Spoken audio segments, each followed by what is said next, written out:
시청자 여러분 안녕하십니까? 한승훈입니다. 지난달 광주지방법원에 출석한 전두환 전 대통령의 영상으로 시작했는데요. 발포 명령을 내린 사실을 인정하느냐는 질문에 던진 전직 대통령의 한마디. 이거 왜 이래? 손에 잡힐 듯 잡히지 않는 1980년 5월의 진실.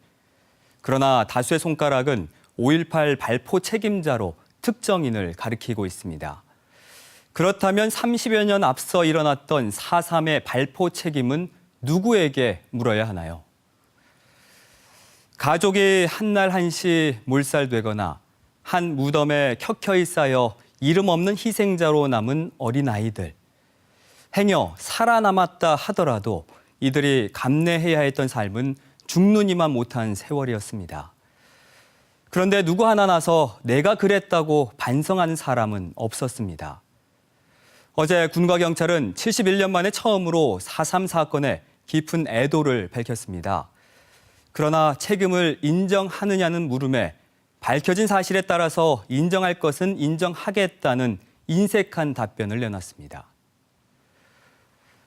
용서는 진실 규명을 한 뒤에야 가능하기에 이제 우리는 71번째 속 시원한 대답을 듣지 못한 질문을 던집니다. 4.3 민간인 학살의 책임자는 누구인가? 71주년 4.3 위령제의 슬픔과 감동을 보낸 4월 4일 7시 오늘 제주 주요 소식부터 전해드립니다. 이번 주 4.3 연속 기획으로 전해드린 4.3과 기억의 공간. 오늘은 마지막 순서로 미래 세대를 위한 교육 공간을 어떻게 만들어야 할지 대안을 모색해봤습니다. 일본 오사카 현지를 생방송으로 연결해 전해드리는 순서. 오늘은 제일 제주인 1세들이 기억하는 4.3의 역사를 직접 들어봅니다. 7시 오늘 제주가 새롭게 선보이는 코너. 뉴스 후반부엔 제주 할망의 제주어 시사 논평도 보실 수 있습니다.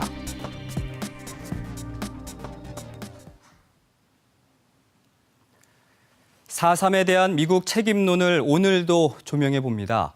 제주 4.3은 발발 초기 평화적으로 해결할 수 있는 기회를 살리지 못해 큰 아쉬움을 남기는데요. 그 배경에는 미 군정이 있다는 지적이 나옵니다. 오늘 첫 뉴스 강정훈 기자입니다. 이 사진 속의 한 군인, 4.3 초기 당시 김익렬 경비대 구연대장입니다. 4.3 사건이 발생한 지 20여일 후에 무장대 총책과 전투 중지에 합의한 장본인이기도 한데요. 어떻게 이런 일이 가능했을까요? 전투 중지 합의 열흘 전 미국 딘 군정장관의 지시에 눈에 띄는 대목이 있습니다. 대규모 공격에 임하기 전 소유 집단 지도자와 접촉해 그들에게 항복할 기회를 주는데 모든 노력을 다하라. 김익렬 연대장은 무장대 총책 김달삼과 72시간 내 전투 중지, 무장 해제와 하산이 이루어지면 책임을 묻지 않는다는 내용 등을 골자로 평화 협상을 성사시킵니다. 하지만 합의 사흘 만에 오라리 방화 사건으로 협상은 결렬됩니다. 4.3 사건 진상 보고서는 당시 상황을 촬영한 미군의 영상이 무장대가 방화한 것처럼 편집됐다며 이미 미군의 강경책이 결정됐다는 걸 보여준다고 밝힙니다. 실제 평화협상 하루 전 주한 미군 사령관 지시사항엔 무장대와의 협상을 유도하는 내용은 없습니다. 전투중지 합의 이튿날 미군 정보 문서에도 평화협상 내용 없이 제주도 주둔 병력만으로도 상황을 진정시키는 데 충분하다. 오름들에 있는 게릴라 세력을 진압하기 위해서는 신속하고 활발한 작전이 요구된다고 적시했습니다.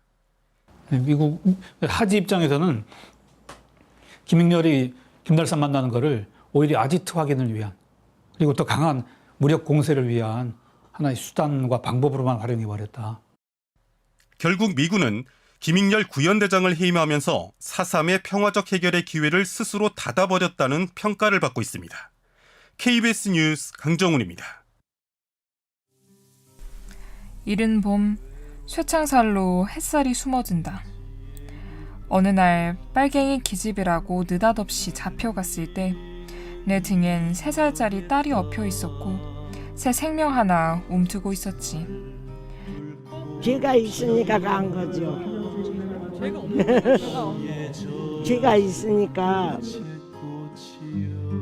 언니를 파묻었는데 눈이 소복히 있었는데 그거를 파고 두 번 형무소에서 낳은 아기를 그 언니를 묻었다고.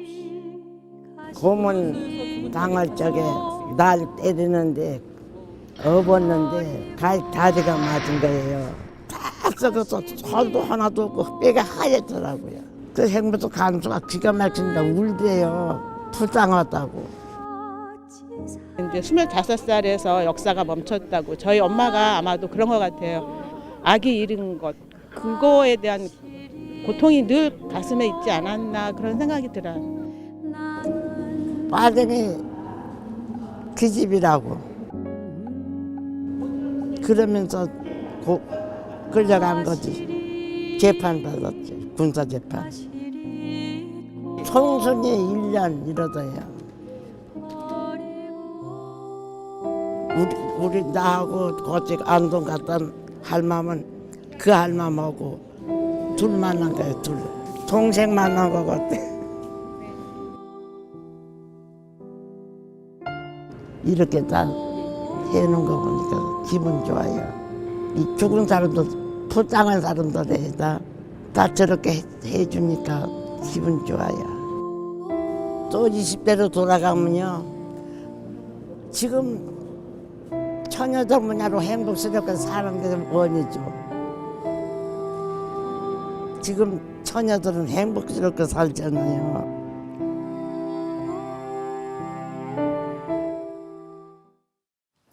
4.3 당시 불법 군사재판으로 억울한 옥고를 치러야 했던 생존 수영인 송순이 할머니의 어제 하루 영상을 보셨는데요.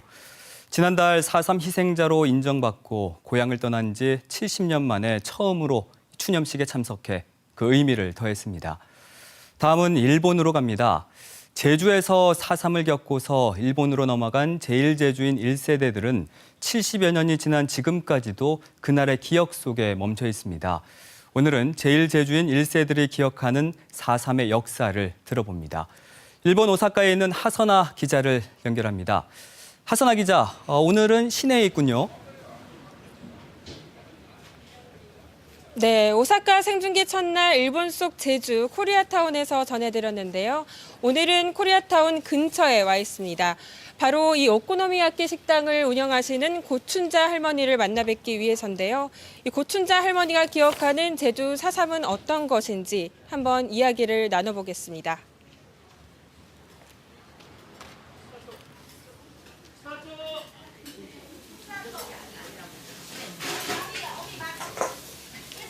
안녕하세요. 안녕하세요. 네, 반갑습니다, 할머니.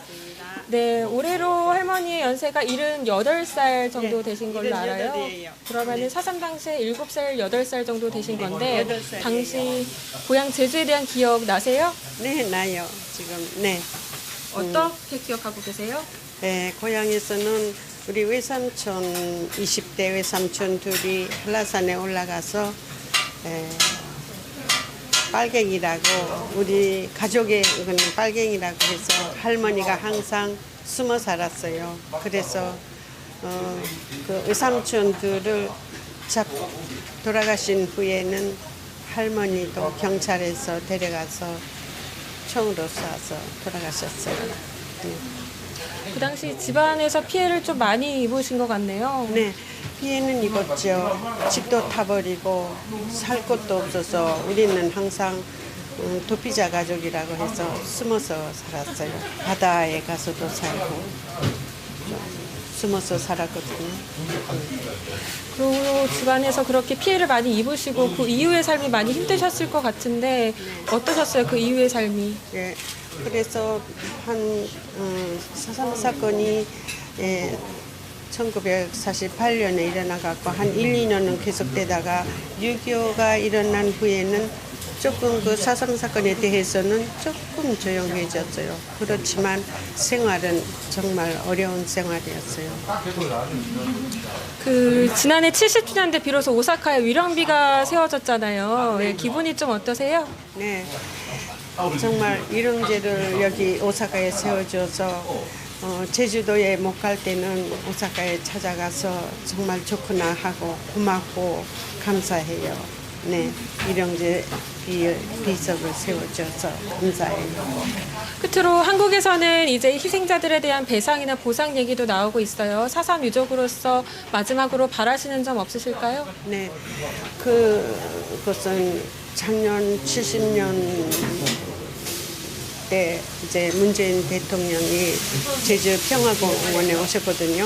그때에 이제 4.3 사건에 돌아가신 분들을 위해서 사과하고 또 희생자 가족에게도 사과한다고 그 보상도 없지 않아 있을 걸로 얘기가 여러 번 반복해서 나왔어요. 하지만 저는 그 말씀을 들으면서 그 말씀이 실천되면은 좋겠다. 하지만 실천이 그렇게 될까 하고 좀 그런 생각이 들었어요. 하지만 실천되기를 바라고 있어요. 네, 보상에 대해서. 네.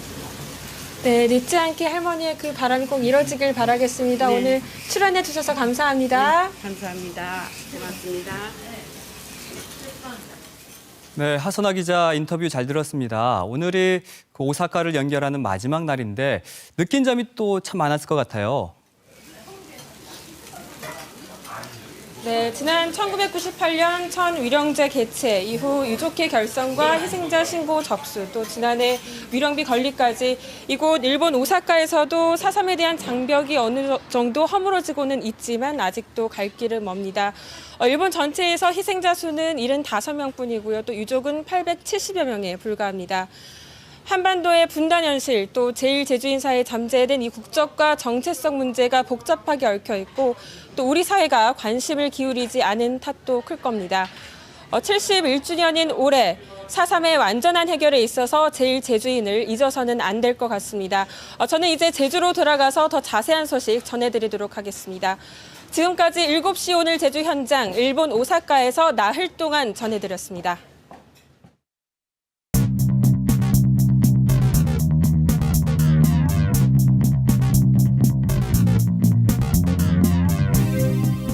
네, 오늘 하루 제주에서 있었던 뉴스를 정리해드리는 뉴스 브리핑 손보라입니다. 제주 도민이라면 꼭 알아야 할 오늘 제주의 시사용어 버스 준공영제에 대해서 살펴볼까요? 일반적으로 버스 회사 운영 방식은 지방자치단체에서 직접 운영하는 공영제와 민간업체에서 자율적으로 노선을 계획하고 지자체에서는 최소한의 규제만 하는 민영제로 나뉩니다. 제주도는 2년 전 준공영제 방식을 택했는데요. 준공영제는 민간업체에서 버스 소유권과 운행권을 갖되 지자체에서는 노선과 요금, 운행 관리를 맡는 방식입니다. 국내에서는 서울시가 2004년 처음으로 이 제도를 도입했습니다. 제주에서는 특히 수익금 공동관리 제도를 적용하고 있습니다.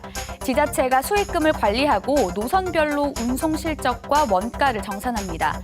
표준 운송 원가를 정해서 버스회사 적자를 세금으로 메워주는 방식이라 도민사회의 시선이 곱지 않습니다. 이런 상황에서 제주도 감사위원회가 처음으로 버스 준공영제에 대한 감사에 들어갔습니다. 어떤 부분을 꼼꼼히 따져봐야 하는지 김가람 기자가 정리했습니다. 매년 1,000억 원 가까운 예산이 들어가는 버스 준공영제. 불편 민원이 끊이지 않고 수송 분담률도 여전히 10% 초반인데다 최근에는 파업 위기도 불거졌습니다.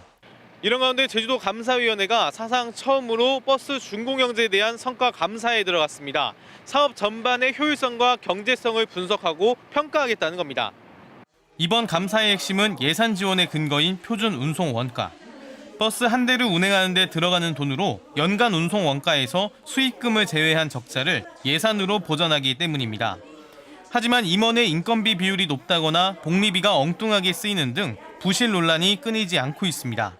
특히나 기타 복리비 같은 경우는 기사들한테, 노동자들한테 쓰이지 않고 좀 사용자들이 유용할 수 있는 구멍이 생기다 보니까 투명하지도 않고요.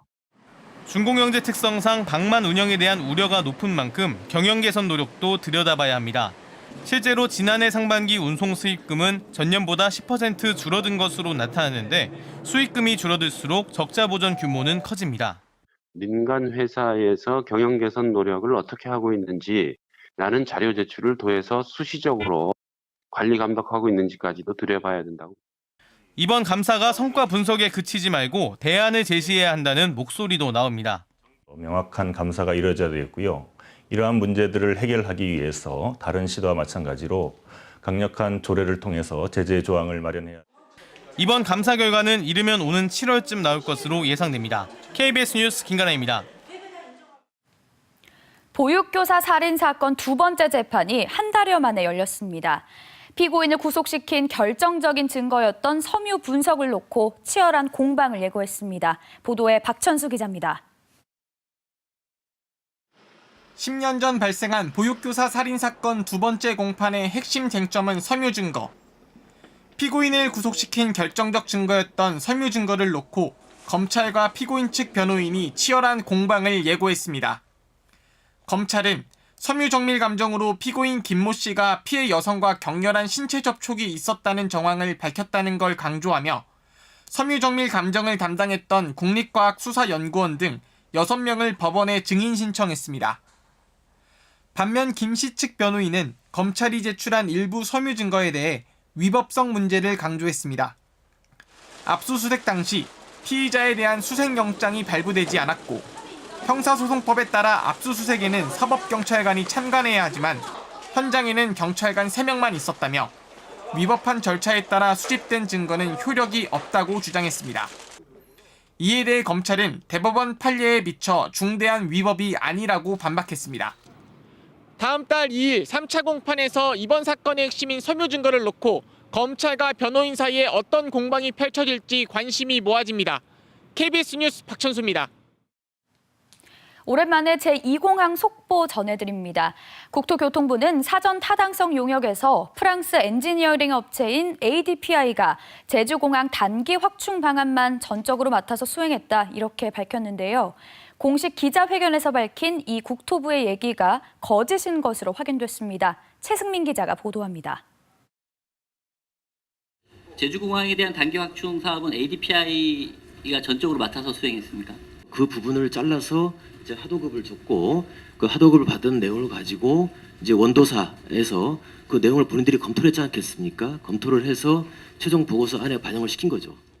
제주공항 단기 인프라 확충 방안을 ADPI가 전적으로 맡았다는 얘긴데 사전 타당성 용역지는 용역 최종 보고서에서 국토부 주관의 인프라 확충 협의체를 통해 마련했다고 밝히고 있어서 거짓말 논란이 불거졌습니다.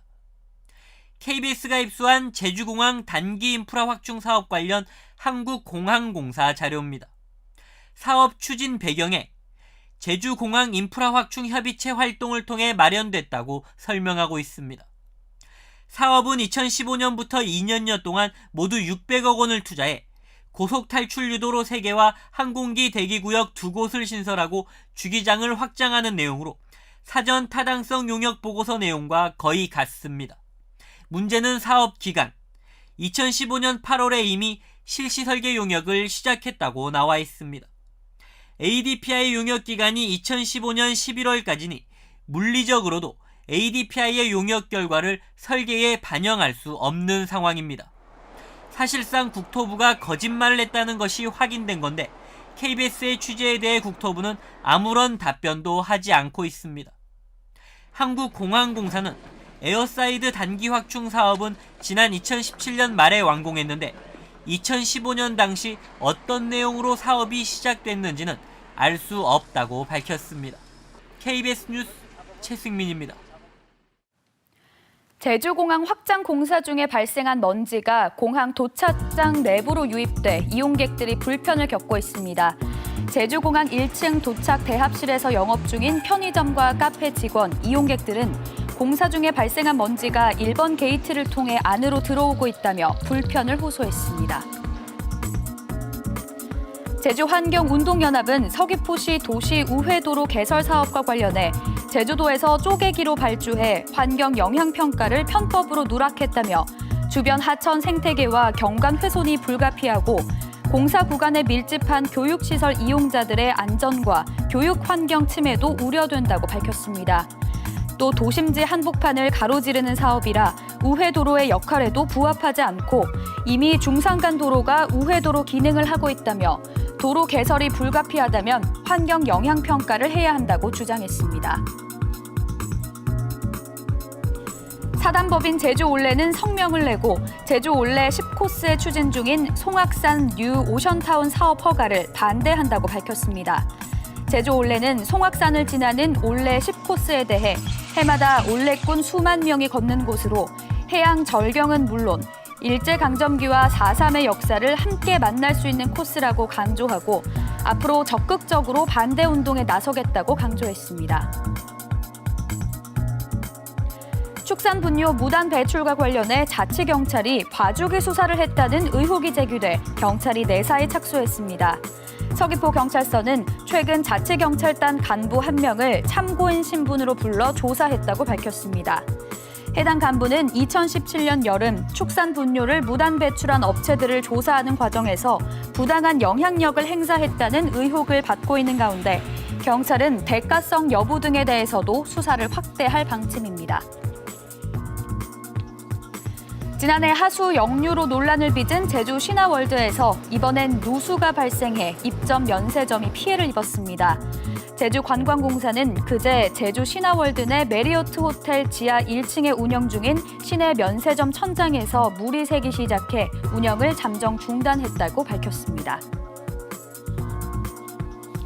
국회 행정안전위원회 법안 심사 소위는 제주특별법 관련 개정안 6건을 심의 의결했습니다. 이번 개정안에는 투자진흥지구 지정 시 사업자의 투자금과 고용 계획을 구체화하고 투자 계획 이행 여부를 조사하도록 하는 내용과 조례로 곶자왈 보호지역을 지정하는 안을 담았습니다.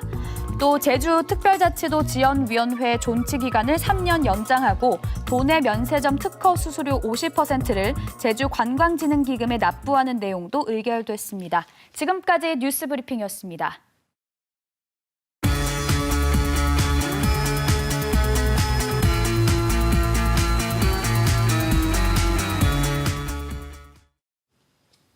오늘 주요 뉴스 보셨는데요. 4.3 기획 뉴스로 이어갑니다. 역사의 아픔이 서린 공간에 대한 답사기이자 그곳에 깃든 고통과 교훈을 우리가 어떻게 기억하고 또 어떤 교육의 공간으로 만들어야 하는지 모색해보는 연속기획 마지막 시간입니다. 현재성 PD입니다. 서귀포시 최고의 절경 중 하나, 정방폭포. 이곳엔 아픈 진실이 숨겨져 있습니다. 제주 4.3 당시 200여 명이 죽창으로 찔리고 총에 맞아 학살된 비극의 현장이 바로 이곳입니다. 당시 5살이던 오순명 씨도 이곳에서 가족을 잃었습니다. 서북 청년다리가 군경들이 지나가면서 올라봉 앞에서 그대로 이제 쏴버리니까 여기 맞아서 돌아갔어요. 어머니가 돌아가고? 어머니가 돌아가고 돌아가서 15일 후에 잡혀온 우리 아버님이 또 여기서 돌아갔다. 지난해에만 약 80만 명이 다녀간 유명한 관광지이지만 그런 역사의 표식이나 교육의 공간은 어느 곳에서 찾아볼 수 없습니다. 왜 여기는 이렇게 되느냐? 그 이유는 뭐지? 어쨌든 나 생각에는 어떤 행정적으로 어떻게 무관심했던가. 여기서 시체도 못 찾고 있던 그 부천에 헤매는 그 영령들이 그 눈물이 떨어지는 거 아닌가 하는 생각도 들고요. 5.18 민주화 운동의 성지, 옛 전남도청 앞. 당시 뜨거웠던 현장의 기록은 어떻게 전해지고 있을까? 전남도청에서 걸어서 5분 거리에서 답을 찾을 수 있었습니다. 바로 5.18 민주화 운동 기록관입니다. 당시 신문사 취재 기자였던 나이갑 관장은 금남로를 어제처럼 떠올립니다. 전남도청 앞 광장하고 금남로 일대 이것은 5.18 당시에서 최고의 격전이었습니다. 그 역사의 현장이 내려다 보이는 곳, 그곳이 바로 교육의 장이었습니다. 5.18 당시에 생산되었던 각종 호소문, 성명서, 그리고 시민들의 일기, 그다음에 취재 기자들의 취재 수첩 이런 것들을 소장을 하고 있는데 치열한 자료 수집의 노력과 교육의 열정은 드디어 결실을 맺었습니다. 국내적으로 많은 관심을 갖고 우리 5.18 기록관이 5.18에 관련된 거의 모든 자료, 군기록까지 다 갖고 있기 때문에 우리 쪽에 자료들을 요청을 하고 제주 4.3의 교육도 변화의 전기가 필요하다는 의견이 나옵니다. 뭘 기억하게 만들 거냐 아니면 무엇을 기억할 것이냐 이런 건데 인권의 가치 혹은 평화의 가치, 통일의 가치 그런 가치들을 이제 후세대들하고 나눌 수 있는 그런 활동들 그런 공간들이 저는 좀 필요하다고 봅니다. 앞서 예고해드린 대로 7시 오늘 제주가 특별하게 준비해 첫 선을 보이는 코너입니다. 돌놀이 할망이 고람수다인데요. 돌놀이란 KBS 제주방송총국이 위치한 바로 이곳 제주시 도남동의 옛 이름이죠. 도민들과 시청자들이 속 시원하게 하고 싶은 말을 돌놀이 할망이라는 이 특별한 존재를 통해서 한바탕 시원하게 풀어내 보겠습니다. 돌놀이 할망은 오늘 무슨 얘기를 하고 싶었을까요? 함께 보시죠.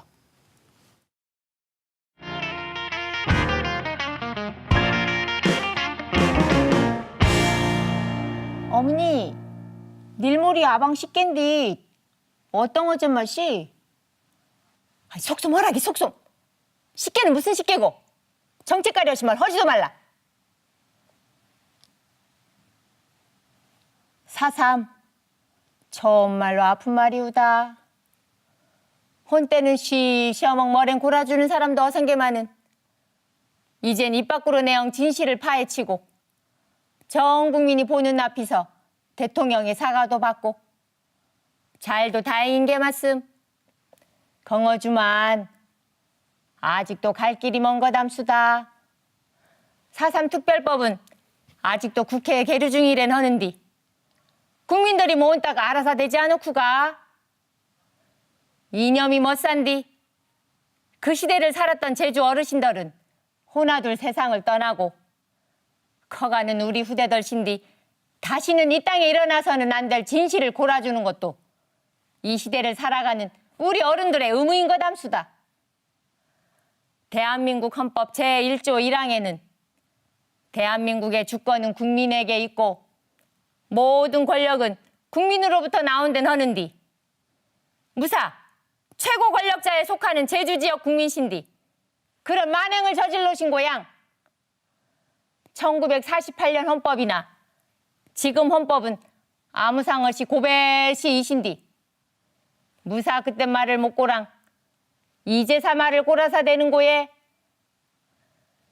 지금까지 돌놀이 할망이었수다.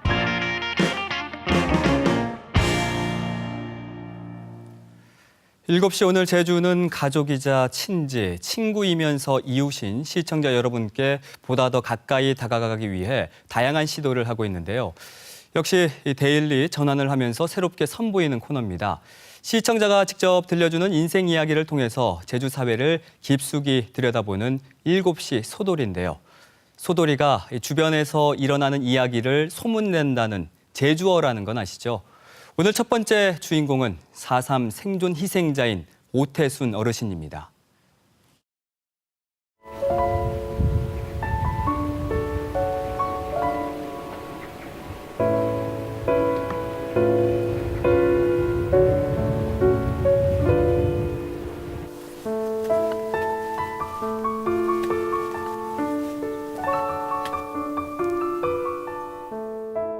봄만 되면 4.3 사건 때 해난 거 기억이 나. 참 그때 겪은 생각을 하면은 말도 못하지.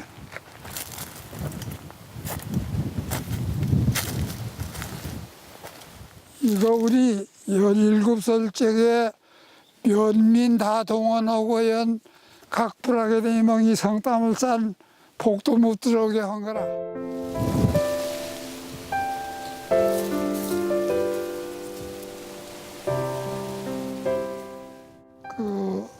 초수 근무할 때 같이 근무하는 아저씨가 졸업을 한 전달을 못 받은 때문에 그 때문에 그 방맹이로 때려놓으니까 그 뭐 두 번째 내려 넣을 땐 팔이 꺾어져 본 거지. 어린이 때고 해놓으니까 매 맞는 걸 보니 좀 무섭기가.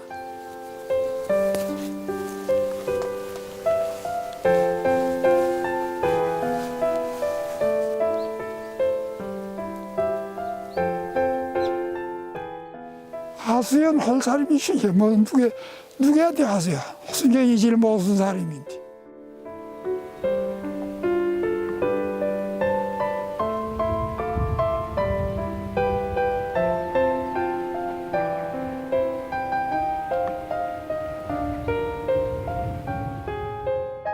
글쎄 나도 우리도 모를 노릇이 그 사다리에 있는 게 좀 양쪽에서 투정한 거 아닌가.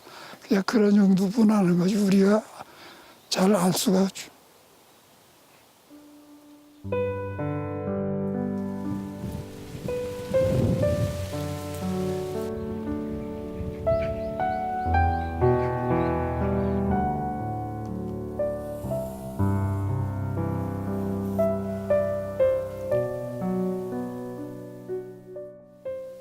이건 이길 수가 없는 거니까 언제든지 기억이 남아 있는 생각 그죠.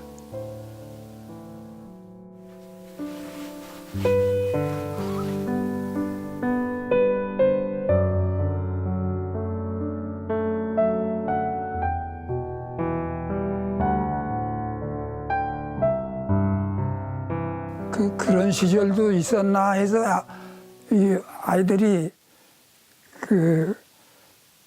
정말인가 거짓말인가 좀 정말로 생각을 안 할까 보단 그게 걱정이에요.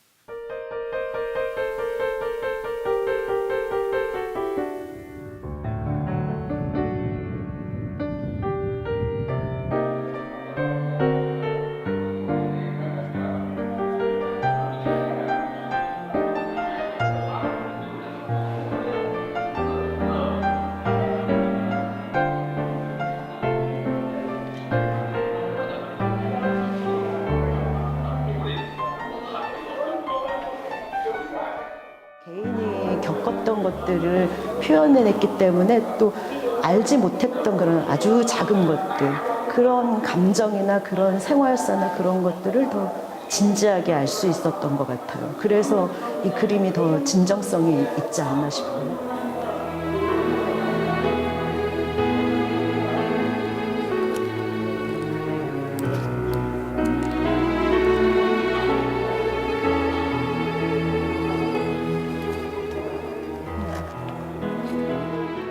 이분들이 살아오면서 느꼈을 고통과 그런 것들을 또 기록해야 될 필요도 있고, 그게 더 생생하게 더 역사적인 가치가 있지 않을까 그런 생각이 들기도 하고, 그림을 그리면서 설명을 해주잖아요. 그러면서 그 자기 응어리를 뱉어주시는 거예요.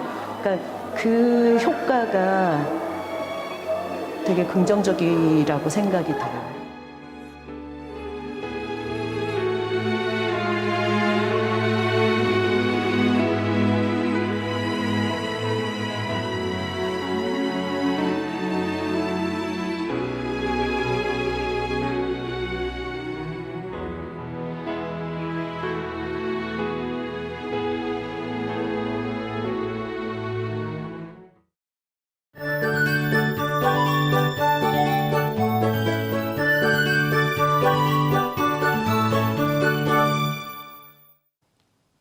오늘 퇴근길도 맑은 하늘을 보이고 있는데요. 현재 제주도 산지에는 건조경보가 내려져 있습니다. 추자도를 제외한 제주 전역에도 건조주의보가 내려져 있고요. 당분간 고기압의 영향으로 맑은 날이 계속되면서 대기는 매우 건조하겠습니다. 화재 예방에 각별히 주의하시기 바랍니다. 내일은 다시 평년 기온을 회복하겠습니다. 오늘 아침은 어제보다 기온이 더 낮아 꽤 쌀쌀했는데요.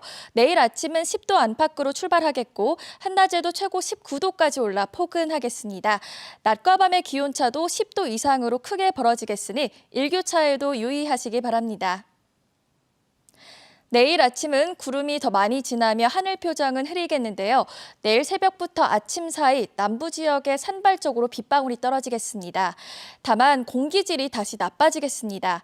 중국발 스모그가 유입되고 정체되면서 미세먼지 농도는 나쁨 수준까지 오르겠습니다. 마스크 착용하시고 호흡기 관리 잘 해주셔야겠습니다. 내일 기온 살펴보겠습니다. 아침 기온은 9에서 11도로 오늘보다 약간 높겠고 낮 기온은 대부분 지역에서 16에서 19도까지 올라 포근하겠습니다. 내일 바다의 물결은 제주도 앞바다에서 최고 2m까지 일겠고요. 제주도 남쪽 먼바다의 물결도 최고 2m까지 일겠지만 해상에는 안개가 끼는 곳도 있어 해상 활동하시는 분들은 유의하셔야겠습니다.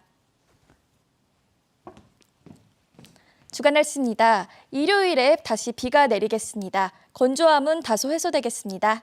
날씨였습니다.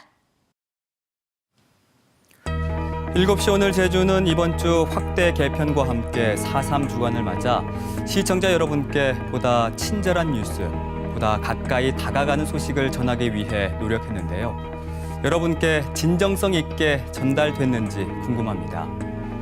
어제 4.3 71주년 추념식은 희생자들의 기억을 손자, 손녀들에게 전하고 이를 계승한다는 점에서 의미 있는 진전이라는 평가를 받고 있는데요. 그만큼 제주 4.3은 이제부터 새롭게 시작해야 하는 세계의 역사가 아닌가 싶습니다. 7시 오늘 제주도 4.3의 완전한 해결과 지역 뉴스의 새로운 역사를 쓰기 위해 더욱더 노력하겠습니다. 7시 오늘 제주, 다음 주 월요일 7시 더 새로운 모습으로 찾아뵙겠습니다.